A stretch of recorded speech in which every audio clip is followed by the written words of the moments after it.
Hello students, this is Professor Priya Mehta and I'll be taking draftings, pleadings and appearances. So this drafting subject that you see in front of you is nothing but comprising of 11 chapters. The initial 8 chapters belong to nothing but drafting, okay, and the last 3 are nothing but pleadings, advocacy and art of writing legal opinion.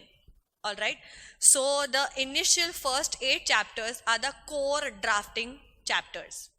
जब आप company secretary बन जाओगे तब सबसे ज्यादा अगर किसी subject की आपको तुरंत जरूरत पड़ने वाली है तो that is nothing but drafting, यानी कि किस तरह से एग्रीमेंट लिखा जाना चाहिए, किस तरह से कौन से कंटेंट्स एक एग्रीमेंट में होने चाहिए, कौन से क्लॉजेस डालना बहुत ज़्यादा इंपॉर्टेंट है, किस तरह से हम पूरा स्ट्रक्चर, पूरी बॉडी, पूरी फॉर्मेट कहीं ना कहीं क्रिएट करने वाले हैं. That is what we are going to study in the first 8 chapters. जो आपके लास्ट के 3 चैप्टर्स है, हालांकि आप जब एग्जीक्यूटिव में थे तब आपने JIGL कहीं करके एक सब्जेक्ट पढ़ा हुआ है, वहाँ पे आपने रिट्स सुने हैं, जैसे writs of habeas corpus, writ of certiorari, writ of prohibition, writ of mandamus, writ of quo warranto. But वो रिट को लिखते कैसे हैं वो हम यहाँ पे पढ़ने वाले हैं. आपने बेल, एंटिसिपेटरी बेल वैसे कॉन्सेप्ट्स भी पढ़ लिए हैं, but how to write a bail, how to apply for a bail, can I say that is what we are going to see over here. So in and all, this is a very practical subject that you're going to link it with your actual corporate life. ठीक है, तो आज अपन सिर्फ और सिर्फ एक principal देखने वाले हैं ड्राफ्टिंग का. ड्राफ्टिंग का मतलब क्या होता है? It is given in chapter number 2, that is your general principles of drafting. अब जब ड्राफ्टिंग हम पढ़ रहे हैं, there are a lot of concept that we have to see along with drafting. ठीक है, सबसे पहला can I say we have to see what does drafting actually mean. Drafting का मतलब होता है जब आप लॉ और फैक्ट्स को एक लैंग्वेज फॉर्म में डाल देते हो तो कैन आई से एक आपका ड्राफ्ट रेडी हो जाता है. आई रिपीट, लॉ और फैक्ट्स को जब आप एक लैंग्वेज फॉर्म में डाल देते हो तो कैन आई से क्या तैयार हो जाता है बच्चा लोग? A draft. ओके, हम अपने नॉर्मल लाइफ में ड्राफ्टिंग जैसा शब्द कम बट डॉक्यूमेंटेशन ज्यादा समझते हैं. जैसे कि आप कंपनी लॉ में भी सीख चुके हो कि नोटिस देनी पड़ती है, 21 डेज क्लियर नोटिस, एजेंडा लिखा होना चाहिए, बोर्ड मिनट्स होते हैं, एनुअल जनरल मिनट्स होते हैं, EGM को कैसे कॉल करना है. But actually what should be the contents we are going to study together. ठीक है, तो सबसे पहला ड्राफ्टिंग. भाई ड्राफ्टिंग का मतलब है अगर आपने लॉ और फैक्ट्स को साथ में रख दिए in which format, in a language format, तो वो क्या बन जाता है? ड्राफ्टिंग. अब लेट्स से फॉर एग्जांपल मुझे एक सेल ऑफ बिल्डिंग करना है. ठीक है, एक सेलर है यानी कि मैं, और सामने वाले आप जो हो वो आप बायर हो. ठीक है, अब now I want to sell my immovable property to you. All right, what is the law that will be relevant for our agreement? Can I say transfer of property act. क्योंकि immovable property के बारे में एक ही act हमारे को सबसे ज्यादा जानकारी देता था, वो कौन सा था? Transfer of property act. तो कहना ऐसे लॉ पता चल गया कि हमारे को टोपा के अंडर ही सारे प्रोविजंस कहीं ना कहीं रखने हैं. What are the facts?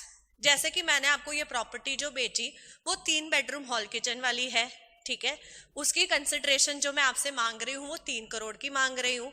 आपको मैं पोजेशन तुरंत दे दूंगी, आपको मुझे कंसिडरेशन 1 महीने के अंदर अंदर दे देना है, या तो मैं आपको बोलूंगी कि आप इंस्टॉलमेंट में पेमेंट कर दो. कैन आई से दीज आर द फैक्ट्स? तो जैसे ही टोपा और हमारे फैक्ट्स मिल गए और लैंग्वेज फॉर्म में डाल देना है, can I say the language that we are going to use is definitely English. जैसे ही आपने ये तीनों चीज बना ली, हमारा एक सेल अग्रीमेंट रेडी हो गया. Okay, so what is drafting in and all? Any law and the facts that you consider in a language format is nothing but drafting. Now let's take one more example. Let's say for example मैंने sale of goods किया है. ठीक है, अब इसके लिए law कौन सा हो गया? आप ही सोचो. कैन आई से सोगा, है ना? Sale of goods act 1930. So sale of goods act 1930 along with my facts, let's say मैंने कौन से गुड्स बेचे, कितने गुड्स बेचे, ठीक है, कौन से प्राइस पे बेचे, वो मेरे फैक्ट्स हो गए। हम जैसे ये दोनों चीज को मिक्स करके इंग्लिश में डाल देंगे, एक ड्राफ्ट, एक स्केलेटन बना लेंगे, can I say that is nothing but drafting. जो ड्राफ्ट होनी चाहिए, आप मुझे बताओ, क्या वो सिंपल लैंग्वेज में होनी चाहिए या कॉम्प्लेक्स? सिंपल। क्या वो फेमिलियर वर्ड्स के साथ होनी चाहिए या कहीं ना कहीं बहुत ज्यादा घुमा फिरा के बात होनी चाहिए? कैन आई से it should be familiar words. ठीक है, जैसे कि आप ये मत बोलना कि this contract is not tenable, आप ये बोल सकते हो कि this contract is not okay if you do this this this. ठीक है, देन आपको शॉर्टर वर्ड्स यूज करने हैं कि बड़े बड़े लंबे लंबे शब्द यूज करने हैं? You have to use shorter words possible. Okay, आपको रोमन नंबर्स यूज करने हैं, रोमन लैंग्वेज यूज करनी है कि हमारी नॉर्मल इंग्लिश लैंग्वेज यूज करनी है? कहना इसे इंग्लिश लैंग्वेज ओनली। ठीक है, ये कौन बताता है हमारे को? This is given by Fowler's. So what are the basic 5 rules of drafting? It's familiar words, concrete words, single word, short word and saxon words। Familiar का मतलब है जो आप और मैं कहीं ना कहीं हमारे नॉर्मल इंग्लिश में यूज करते हैं। ठीक है, कॉन्क्रीट यानी कि कोई एब्स्ट्रैक्ट, कोई भी वेग वर्ड नहीं होना चाहिए, it should be static, it should be concrete. कि I am going to pay money to this person, you can't say I am going to pay something और the other to that person, you have to be exact. ठीक है, single word होना चाहिए, सर्कमलॉक्यूशन यानी कि गोल गोल घुमाने वाली बात नहीं होनी चाहिए। You have to pay me consideration, खत्म। You can pay me whatever you want to, if you want this you can do that, ये सब नहीं होना चाहिए। देन शॉर्टर वर्ड होना चाहिए, लॉन्गर वर्ड्स नहीं होने चाहिए। कैन आई से ये जो इन्होंने खुद ही बोला है circumlocution, that is only a longer word. उससे अच्छा आप बोलो ना that not familiar words use नहीं करने हैं, सिंगल वर्ड्स यूज करने हैं। Okay, Saxon words to the Roman words. Can I say Roman words जो है वो कहीं ना कहीं बहुत ज्यादा दिक्कत देते हैं to read and to study, तो उससे अच्छा हम आपके जो इंग्लिश वर्ड्स है उन्हीं के साथ एक ड्राफ्ट बनाने वाले हैं। Okay, so what is drafting? Law plus facts in which format? In a language format is nothing but drafting. ठीक है, जैसे हम मॉर्गेज की बात करें कि यार एक मॉर्गेज डीड बनानी है हमको with the bank. Okay, so which kind of mortgage are we making over here? Can I say that we have to see first कि सिंपल मॉर्गेज कर रहे हो, यूसुफ्रक्चुरी मॉर्गेज कर रहे हो, you are making any kind of conditional sale mortgage, English mortgage, can I say वो देखना पड़ेगा। मेरा सवाल आपसे है कि ये मॉर्गेज जो है, can you tell me that ये कौन सा लॉ कहीं ना कहीं ट्रिगर करेंगे? ये आपके लिए सवाल है। ठीक है, but let's say for example you have already identified the law in which we are going to see this particular drafting. मैं फैक्ट्स इंक्लूड कर दूंगी कि मेरी प्रॉपर्टी 5 करोड़ की है, हम आपसे लोन ले रहे हैं 50 लाख का। ठीक है, और ये 5 करोड़ की प्रॉपर्टी जो है you can take it away once I don't repay my amount of money. तो यही चीज कहना है से आपको एक ड्राफ्ट फॉर्मेट में डालनी है which is nothing but a mortgage deed. ठीक है, now let's take for example we are seeing one of the deed in front of us. So let's see one specimen of service contract. ठीक है, जैसे एक employer और employ के बीच में एक जो सर्विस कॉन्ट्रैक्ट बनता है, let's see one demo about a service contract. जैसे कि हम बोलेंगे कि ये अपॉइंटमेंट किसके लिए हो रही है, let's say for example company secretary के लिए। किनके बीच में हो रही है? कंपनी के बीच में और एक कंपनी सेक्रेटरी के बीच में।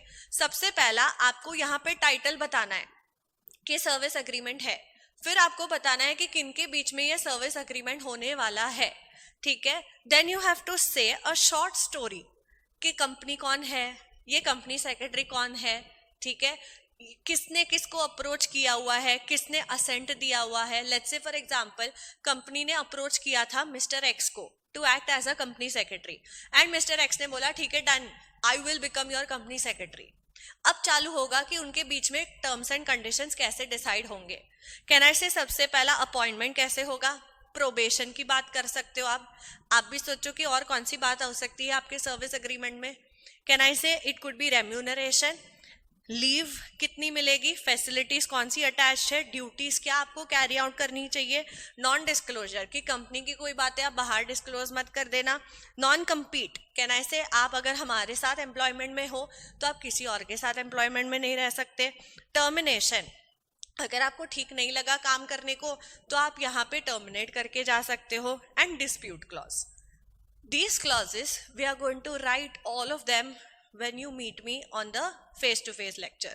ठीक है, तो आज के लिए कैन आई से विटनेस वेयर ऑफ कि ये साइन करेंगे वो साइन करेंगे और इनके बीच में क्या बन जाएगा, एक कॉन्ट्रैक्ट. तो जितने भी कॉन्ट्रैक्ट्स हमने पढ़े हैं in executive level, we are going to practically apply this in the professional level.